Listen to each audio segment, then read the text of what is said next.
Hey guys, how's it going? It's February 4th, 2018. Now 3:49 p.m. on a Sunday. Reset day, as usual. So,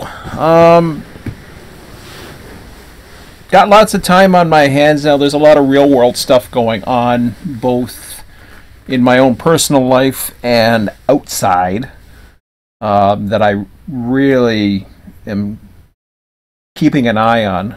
But there's really not too much more, as far as distractions right now, that it's distracting me at this moment. Got plenty of time. Nothing's a rush right now. I have, it's not even 4 p.m. Eastern. The weather's been, a little warmer, but, kind of mixed precipitation, so I really haven't gone out today. So basically, I'm in a situation right now where there's no excuses as to where or why I can't develop other than the distractions, which would take some time but is not taking all of my time. In fact, I've had up and down week as far as this past week is concerned with work. I've had some fires that I've had to put out, which is basically a term, if you've never heard of it, is a term I use with businesses when, suddenly there's an expectation on your shoulders that you have to do something that you weren't quite prepared to do. I got through those fires.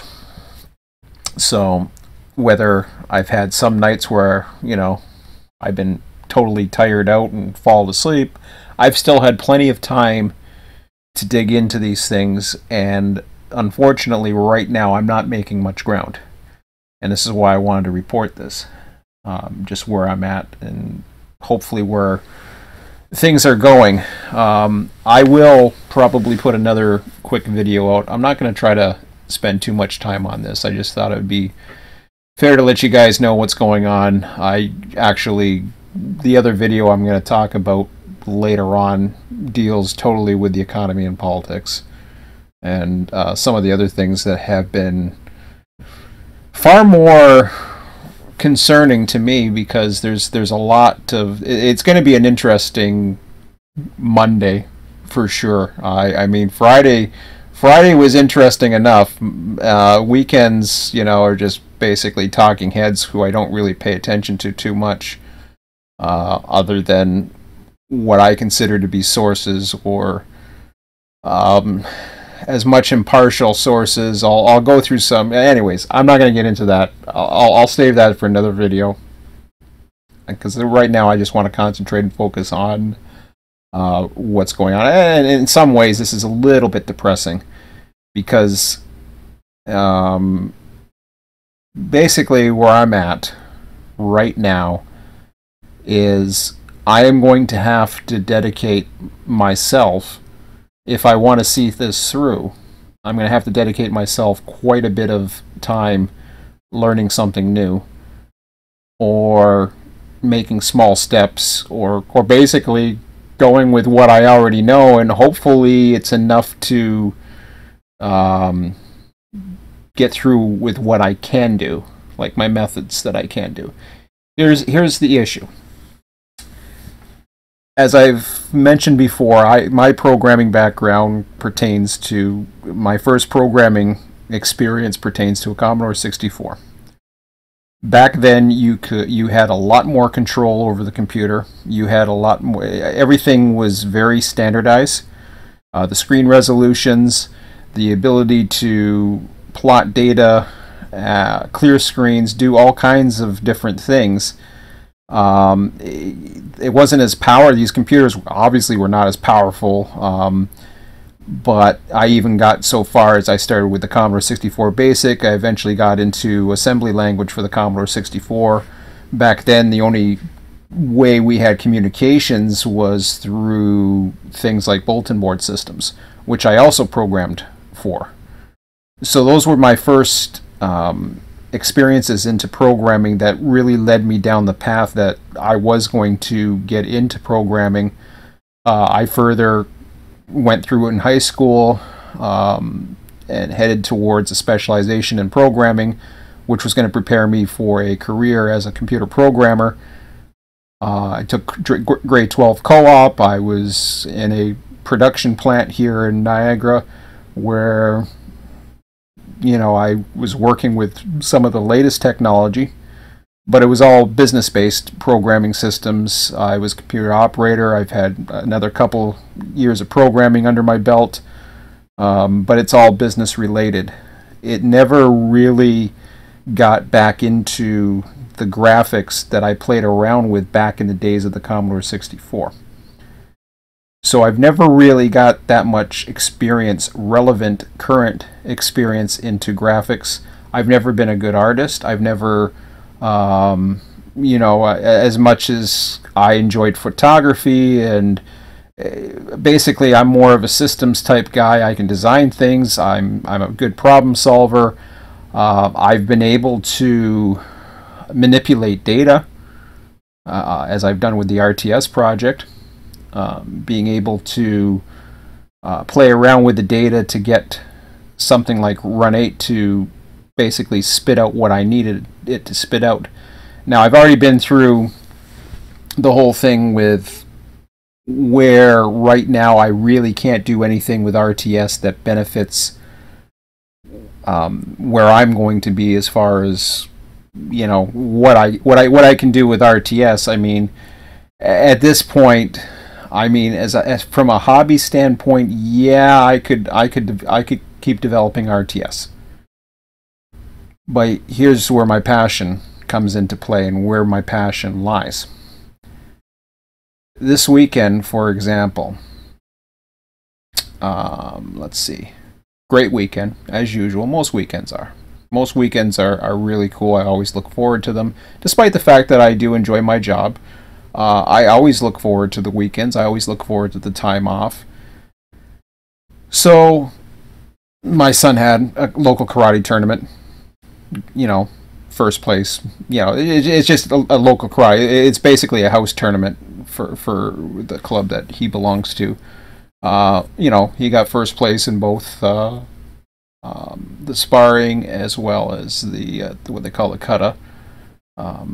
Kata, he only won by 0.1 points, but he just managed to be a little bit better than the others, and that's what got him, you know, a nice big trophy in that. And then he got a nice big trophy for the sparring. He made 2 girls cry. You might say, make that sound like, what the hell? You made 2 girls cry. His age group. He was the only boy. It was against 5 other. There was, I think, 5 other girls that was in his group. He was in the youngest. There was 9 and 10-year-olds, so there was 10-year-olds. Now the kata, of course, there's no physical, you know, competition there. Of course, the sparring, that's a little bit different because there is a physical. You're not beating the crap out of a girl. That's not what it's all about. It's basically soft contact with headgear, and padded gloves and you know, padded feet and all that other stuff. Being able to basically a 3-point system, and where you strike the opponent and you're able to land a shot safely. Not hard, nothing, you know, nothing into the face or anything like that. And he did very well. He's actually very, he's been doing this for over a year. He started off well as a white belt. He is now a junior orange. He's about to be an orange belt. I would imagine that's coming next month. At least he's going for his last stripe in his junior orange, so that means he's headed for orange from about a month from now. But he's got another tournament up in Brantford in 2 weeks.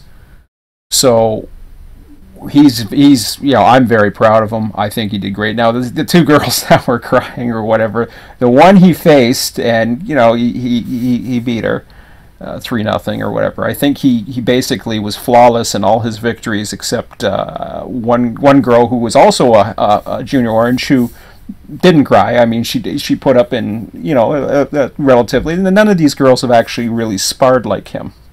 He spars all the time, and he's been in tournaments, so he's the most experienced, and he was able to take that experience when his age group, you know, I basically told him, I says, just take it easy. Don't, just do what you have to do to win. You know, be careful. Don't be too aggressive. And he wasn't. He was very non-aggressive. And I mean, compared to some of the people he faces who are a lot more physical and able to be, he has to be aggressive in order to defeat them. And these are usually belts much higher than him, who he will spar against. And, we're talking 14, 15, I shouldn't say 14, 13, 14 is the top ages. So he's basically competing against a lot of others. But the reason why I'm getting into that is, I mean, it was really cool. Unfortunately, he beat one girl, and she just didn't like the fact that she was losing, or she was scared, or whatever. He got to the final round, and he faced this one girl, and she was basically competing for the gold or the silver. She had already won enough matches, but she didn't want to face him. She was scared to face him. Not I don't know what it was, because he was bigger or because he made the other girl cry early on. I don't know what it was, but he won by default. She would not face him. And it's not like because it's a physical thing where he was going to physically beat a girl up or anything like that. I mean, girls, there's girls that can kick his what.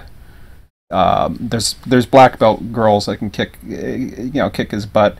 Red belts that can go toe to toe with him, and even the Junior Orange did a pretty good job. But anyways, long story short, I mean, it was very proud of it. He had it. He brought the trophies back with me, and he didn't want to bring them back at home. He wanted to keep them here for a while, and you could tell he was very proud of it, despite the fact that he knew he had a really good shot at winning both of them.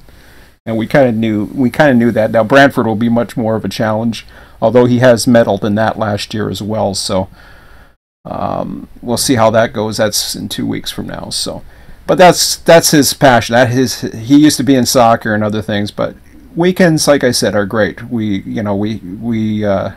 usually does sparring. He goes to a tournament club on Friday nights. He spars twice, or sorry, he does. His regular karate classes at least 2 other days a week, Tuesdays and Thursdays when I see him. And he on Saturdays Fridays he has a tournament team where he basically is the lowest guy on the ladder. Not the youngest, but the lowest belt on the ladder, and he has to constantly prove himself against, and he does. He can go toe to toe with a lot of them, and sure enough, about a week ago he went from the regular sparring class to advanced sparring, which basically we didn't anticipate it, because normally that's reserved for, I think, green belts and beyond, and he's not anywhere near there yet. So he's progressing really well, and he's in advanced sparring, and he gets a really good physical workout. His weight is he's been a little overweight like his dad. He's really, really starting to thin out now, and he's pretty tall. So he's getting close. He's going to be taller than me, and in another few years he'll be taller than me. I'm pretty sure. I'm almost certain of that. He's at 5'2" now. I'm 5'9.5" or whatever. So, yeah, he's growing like a weed. So, anyways, but yeah, weekends are fun. We have fun, and then we spend the rest of it watching YouTube videos on subsistence. Believe it or not, nothing to do with trains lately. There hasn't been anything going on, and despite the fact that him and I played 6 hours of subsistence together. Oh yeah, we watch wrestling too, and New Japan Pro Wrestling. That's the new thing, because we don't have cable, and we don't have WWE, so we're subscribed for $10 a month or $12 a month Canadian or whatever to New Japan Pro Wrestling. So we'll watch a little bit of that as well. So that gives us a little bit more of that's our entertainment, and for him and I, that's fine. And we get to go out for walks when the weather's better. Yeah, it's been kind of messy and cold this weekend. messy today, so cold spell coming back. And anyways, so yeah, 6 hours. Him and I playing co-op multiplayer together. Him on his computer, the old RTS server, and mine, and we're able to enjoy that. And I mean, he's still a kid. I mean, it's fun trying. He'll goof around a few times, and I want to get stuff done. We got hunters coming after us, and we got to get the base up and going. And but there's still earlier today I was just like, damn, I want to get back into subsistence single player by myself. That's the only thing. I'm not thinking of trains. I'm not thinking of Run 8. I'm not thinking of any of that. And no, I haven't been in Run 8 now. I've lost track now. It's probably been, I don't know, at least 2 weeks. I don't miss it. I hate to say it. I don't miss it. Does it mean that we still don't like trains? No, we like trains. We saw a train on the weekend. We weren't looking for trains, but we saw a train on the weekend, and we're just like, yeah, I got a lot of other passions. I'm looking forward to the spring, getting my my raft out. Him and I getting out on some water, getting him a life jacket, going places, and that's kind of inspiring. Both when I say his karate, the life jacket, those are the real world things. Those are the things that really inspire me right now. I'm really want to get off Facebook. Although I just posted today on Facebook, despite the fact that I said I was going to be gone by the end of last month. Hasn't happened yet. There's still a side of me that wants to help people. Even though, I don't care what people think of me so much, I still want to help people. I still want to be able to be there. I still check the Run 8 forums. I shouldn't say the Run 8 forums. I still check the RTS Wikia. Nothing going on there. I check my emails. I really don't check too much on what's going on with Run 8 at the moment. I haven't heard of anything. So I really don't have anything that's driving my passion towards Run 8 at the moment.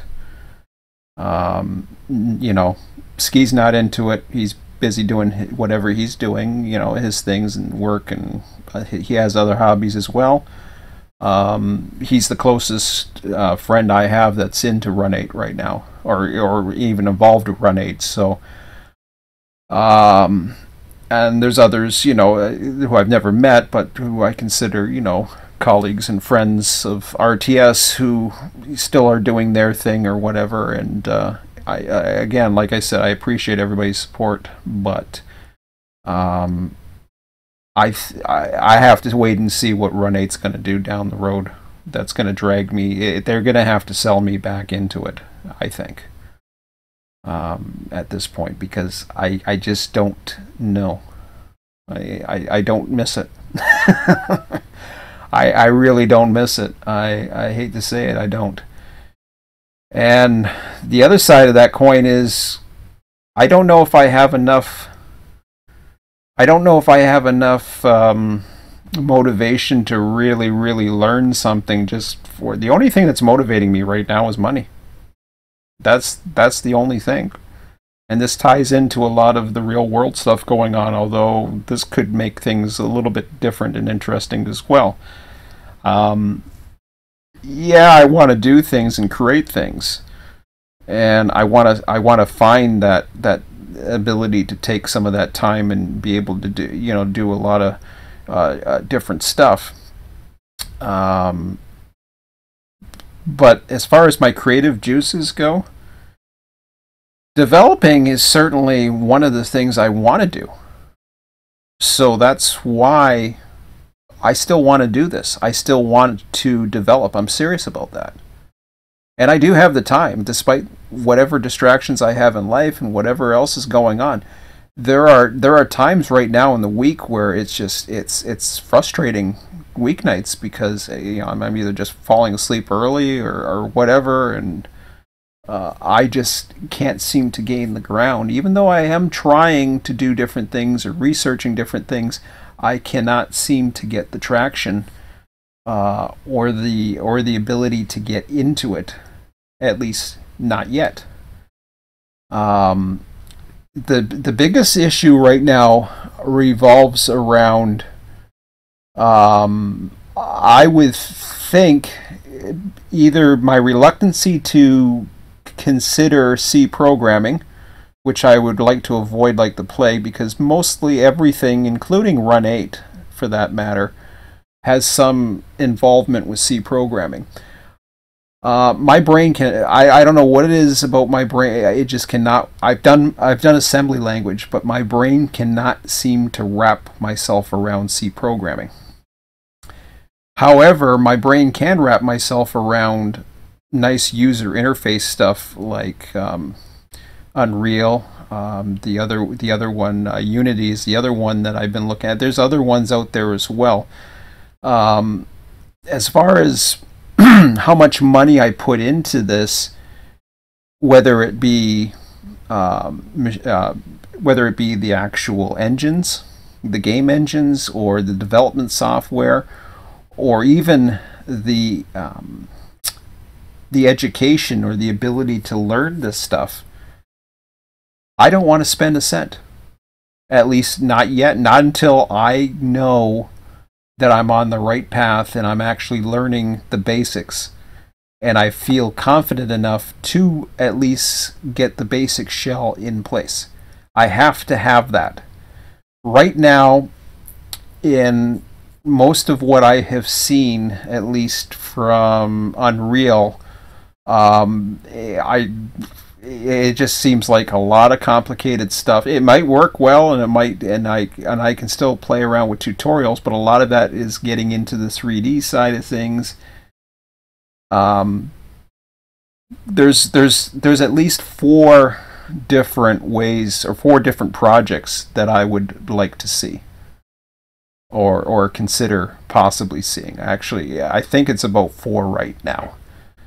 The first project was one that I was originally going to do and thought about it, and the only thing that took me away from it was because of this random number generator. Now, the random number generator, I did some research on right away, and this was back in Unreal, going through the Unreal Engine. As I've probably reported before, the random number generator does not save with the compiled program. That's not the end of the world. It's just that, and to be quite honest, I probably can look and see, and maybe start doing some coding in C and see how easy it is. It's probably a lot easier than I'm giving credit for, just because I'm unfamiliar with. I haven't really programmed in C in 20 years. It's something called Power C back in college. More than 20 years, actually. So I really haven't touched it. But the random number generator is very, very important. It has to have it. Every single application that I want to do must have the ability to do proper random number generating. It can't be story mode. It can't be, the logic driven. It has to have the ability to have random number generation. Every single project. Whether it's my first project, which I really haven't announced too much about it. It's train based. It's graphic based. It's 3D. It's a 3D world. And I was going to do it in Unreal. But again, it has to have the random number generation, and I think, and it really doesn't have to have it for much, but it has to have enough of it that it can do it. Then everything else is logic and timing driven, which I believe can be done in the Unreal tools. It doesn't even need code. So perhaps maybe I'll look in, as a strategy, I might look into the C programming side of things tonight. Take a look, when I have some time, see how complicated or easy it is, and then maybe slowly learn a little bit more.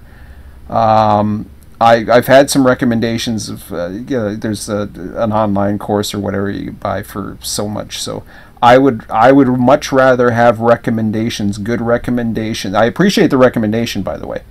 I appreciate any recommendations I get. I'm looking for recommendations specifically tied to what I can get for free or sample material that I could learn off of. In other words, a sample project that I can load up and say, here, this is how this works. You can use a random number or something. Something of a sample that I can say, okay, here I go.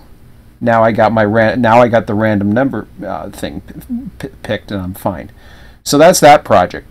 The other project is the RTS dispatcher project, which was going to be for me. I was looking to do it in just BASIC because it wasn't really that complicated. It's more logic driven. Most of it is logic driven. The problem is trying to get the displays to work properly in just BASIC without looking ridiculous. Like having a TD3 style display, as rudimentary as it is, and it can be totally rudimentary, it doesn't matter. Trying to get that to work in just BASIC, for some reason, I just cannot seem to get it to go without getting into the graphics side of things with just BASIC, and I don't want to get into the graphics side if I can help it. I can still look into that a little bit further and see, but it's all new stuff for me. And perhaps if I can, and just BASIC is rather old too. It's an old technology, and I don't know if I really want to base everything off of it. So yeah, that's a little bit difficult. Unity, I believe it's Unity, and then there's the other engine that does, what is it, number 2 or whatever the hell it is, software generator 2, or I don't know what the hell it is. I forget. I'll find it if I Google it and then, basically look into it. 2D based might work. I might be able to find what I need in those particular models and be able to actually program something through that. Perhaps. I don't know for sure on that. I imagine it's very probable.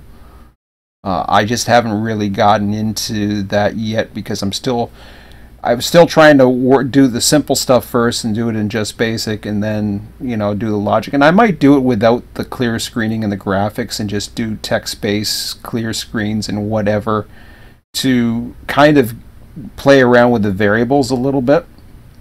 And perhaps that might be enough just to get the logic in. Because once I can get the logic and the ideas that I have, then I can demonstrate or at least prove my theories of AI dispatching. And that's important. It has nothing to do with Run 8. Run 8, I don't think they have any plans of putting AI dispatching in, which may or may not help them. I mean, they're going to do whatever they're going to do anyways, and they're going to make money regardless for whatever they do. But where I want to see things taken kind of is going away from Run 8, because I've done everything that I can do in Run 8 to this point, and my interest as far as the trains side of things, I feel that it's gotten away from the whole freight forwarding, AI dispatching, real world, massive multiplayer communities, VATSIM style. It doesn't really have to be necessarily multiplayer, to be quite honest. It can be single player. The ability to take on any position at any time, and while the entire virtual world will continue to run. And it could become part of a tycoon-based simulator, which has both a tycoon element as well. But getting away from, I've already seen some videos on Railroad Empire, and there are some elements of Railroad Empire that are interesting for me. I see some aspects of it that are not, they're not really as intensive as far as micromanaging goes, and getting away from micromanaging is important. City Skylines has too much micromanagement, for example. Railroad Tycoon, the old Railroad Tycoon, yeah, too much micromanagement. A lot of those Tycoon games, too much micromanagement. There's too much. You want to be in a role where things happen, and I notice Railroad Empire has a little bit less of that. There's a little bit of automation in the form of they will actually start sending trains without you specifying the cars. What I don't like about it is the cars just kind of disappear as they unload and go into oblivion, because then it becomes less of a railroad simulator and more of a tycoon game. And I want to bring the simulation of the traffic flows and the cars and capacity of yards and all those other things to a tycoon type environment. I want to bring the tycoon world into the railroad or not railroad transportation, but I want to bring the tycoon world into the train simulation world. However, with the train simulation side, not being too worried about actual massive like best physics or anything like that, but more of an operation of trains, the actual operations side, as opposed to being able to do what Run 8 really does well, and that is a true, probably the best. I still say Run 8 is the best train simulator out there, bar none. It's got the best physics from what I understand. It's graphics don't really mean that much to me at this point. I mean, don't get me wrong, I like Train Sim World and the graphics, but the fact that once you get the physics of Run 8, everything else turns into crap until they can get up to that level. And the fact that they don't have editors and they're totally reliant, that's the other thing I'm worried about using Unreal. Because Unreal doesn't have, I'll get into this a little bit more. I have some reservations about Unreal, and I don't know how much power there is to be able to code or be able to generate either edited terrain or generated terrain. And I'll get into what I mean by that in a second here. So the generated terrain, I'm going back from 2D, I'm going back to the 3D side. Even 2D, it doesn't matter whether it be 2D or 3D, it doesn't matter. For me, I see a lot of I think there's a lot of possibility in games that can generate scenery on their own or generate new worlds on their own, so that the worlds are totally unique, as opposed to relying on somebody else's route or relying on somebody else's landscape. And now this has to do with train simulation, but it has to do with other things, and I'm going to get into that. I'm going to segue from train simulation for a moment. I'm going to get into some of my other passions. Obviously, I've mentioned subsistence. So subsistence is a huge passion for me right now. Not so much for fighting, basically other, what do you call it? Hunters. I'm not too much for that. There's other games that do zombies. I'm not too much into that whole thing. Although I enjoy it. I gotta say I enjoy it. It gives you an added element of repair that you have to deal with. I would rather deal with real world factors such as weather, possibly animals. Having animals that can do stuff, or eat your crops or something like that. I don't know. But something where are bears coming up if you don't have your food protected or whatever, and wolf packs and stuff like that.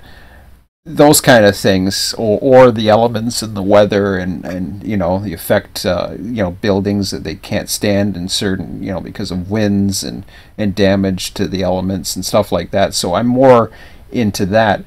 But however, I do like subsistence because I find subsistence is still giving me enough of the feel of being able to. They have fishing now. I had the last subsistence video I did was, they have the fishing out there, which is changed the element of the game. There's what I don't like so much is that there is I do and I don't. I like the fact that there's a familiar map that you get used to, but at the other side, I don't like the fact that it's not a map that allows you to explore. I love the exploring side of games. I like the games that allow you to explore. One thing I liked, not so much Minecraft, but what's this other one called? Creativerse. Creativerse is I'm kind of finally going to look at my desktop here. Creativerse is a game that my son loves, and it was one of the last ones before we got into subsistence that him and I actually did multiplayer on. And at first I liked it because you started out with a map and you kind of explored. You went into a direction, and the map developed, and it was all, I believe it was all generated. I don't know for sure. I think it was. I'm pretty sure it is. I don't know for sure, but it looked, it's generated because it's kind of like Minecraft. And I'm not a big fan of Minecraft or anything like that, but what I liked about it was you could explore. That part I liked. And the map would evolve, and it would just basically be like you're exploring a new frontier, and you're creating the map of as you go along so that you know where you've been and where you're going and where key points are. Subsistence does not have a map. I wish it did, but then again, it doesn't really matter because it's only got a limited playing field, although it's a pretty big map right now and continues to expand. So I like those. I like those games that allow you to have it. I also like, as I've said, the random generated scenery. I love the fact that you can have no two games are alike, where you're actually you can't learn from another YouTube video on how to find something, or or where's a good place to find loot and all that other stuff. I enjoy, as I was mentioning, but I can't wait for the spring because I can get my raft out and finally, I haven't had my raft out in a few years. I used to love doing that on my own. I would take my raft out in the nicer months, and be able to go out on waters and lakeways and creeks and stuff like that, and just basically take my raft anywhere. I've taken them through flight locks on the Trent Canal. Even though I could portage through anything, just drag the raft out of the water and basically drag it along the grass, or carry it with a bag, or even deflate it because it's an inflatable. I would go through the locks just for the sake of navigating the locks, and I loved doing that stuff.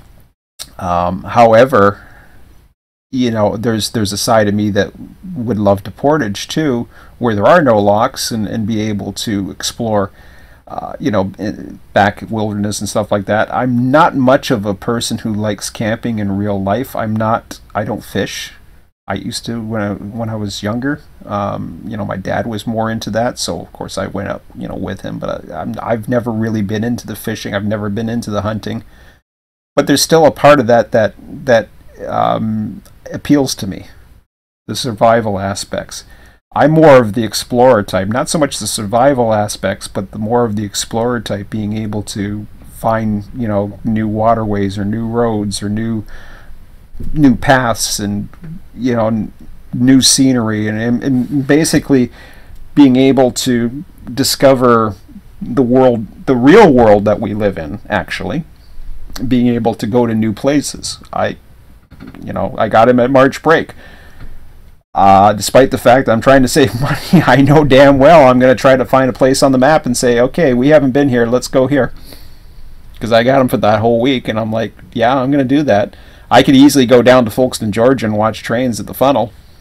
I've done that. I mean, that's an easy one. Do I want to do that? Yeah, I don't think so, and I'm pretty sure he doesn't want to either. The last time we went out to Denver. I'm not doing Denver this time.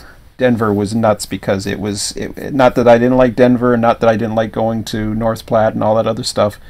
Just going out there it was a crazy 6-day trip. I think it was a 6-day trip, and I stopped at places like Rochelle, Illinois. We stopped at Horseshoe Curve.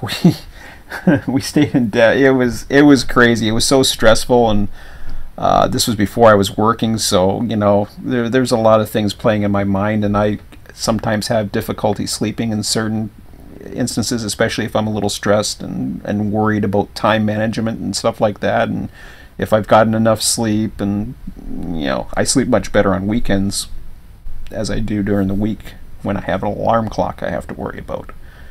I get to bed no problem, but I never want to go to sleep, to be quite honest, because I always feel there's more to do in the day. Unless I end up collapsing on the couch, which happens a lot, especially during the week. Actually, it happened with my son and I on the weekend. We were just watching YouTube videos, and we both fell asleep. So, yeah.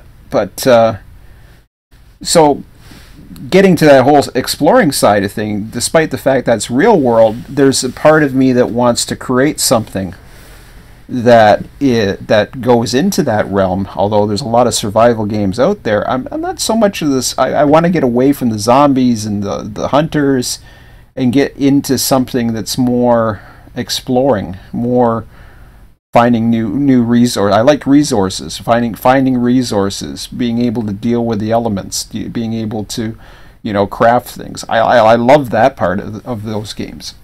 So I love the crafting. I love the building of bases. I love I don't like building things in real life, but I love doing it virtually. I've always wanted to be able to do those things. I never really got around to doing it. The only thing that I do similar in the real world, as I said, is my rafting and taking my boat and taking my car and being able to go places, or just taking my feet and being able to go places. We love going on trails. I'll drive off someplace and then go to a national park or whatever and explore various trails. Sometimes once a year, or once every now and then we go up to Algonquin. I mean, there's all kinds of things that we love to do. So those are kind of the things that I want to do, like while we're still, I don't know, what a month or two away from better weather coming, at least for us. We're still just under 2 months away from the first official day of spring, less a week. March break, we're going to get to go someplace probably a little bit warmer. If the weather turns out to be okay, we'll escape to the south. I don't know where we're going yet, but I got some ideas. But so I just wanted to let you guys know that that's pretty much it right now. I have a lot of different ways I can go, and a lot of different things that I can probably program and create, and then there's a side of me that just wants to stay away from the computer. So that's why I have not been as active, and I do want to certainly use the computer as an information tool and to find out what's happening in the real world. And later on this evening, once I devour a little bit more information, I will probably put another live stream up that's not going to have anything to do with development, but pertaining maybe to the real world. I don't know if I'm going to do that or not, because I tend to not get much reaction to those videos. But there's a lot of real world things going on right now pertaining to this whole thing with the United States and the memo, as well as the stock market. Those, I think, are related, but I'll get into that perhaps later on this evening. But for now, I don't want to take you through any more this time tonight. I'm not doing anything else at this point. I may, like I said, later on I might devour into. But if you got some suggestions or ideas or things that I should look into, especially if they're courses that are free, YouTube videos, anything that's going to get me through some of the hurdles of development. And again, I want to be able to do this on my own. I certainly don't mind people giving me sample programs or sample code or sample assistance on how to get through various things, but ultimately I don't want to be accountable to anybody else's schedule. I want to be accountable to my own schedule, because a lot of things are going to change in the real world upcoming, and my desires may change. I want to work on my own timeline. I may have to, maybe I won't need extra money pretty soon if things work out the way I'm hoping. Maybe I will need a lot of money pretty soon if things turn out worse. But for now, there's no emergency. It's just something that I'm thinking for the future. So, but yeah, I want to get involved in it for sure. So if you guys have some suggestions, let me know. Let me know what places or videos, maybe YouTube videos, you recommend, and I will certainly give it a look. And I appreciate all the feedback and suggestions or whatever. And I'll make a post on the Wikia about it, but the Wiki is fairly dead at the moment, unfortunately. But that's just the way things are when a guy like me is not doing anything towards Run 8, unfortunately. So I don't want to complain anymore about Run 8. Run 8's going to do things at their own schedule, and they may or may not involve me in the future, but we'll see. Anyways, that's it for now, guys. As far as that stuff, who knows when the next time I'll be out for YouTube for that, but I'll have another YouTube later on, maybe a little bit shorter, about some of the real world stuff going on. And anyways, that's about it for now, and we'll talk to you later.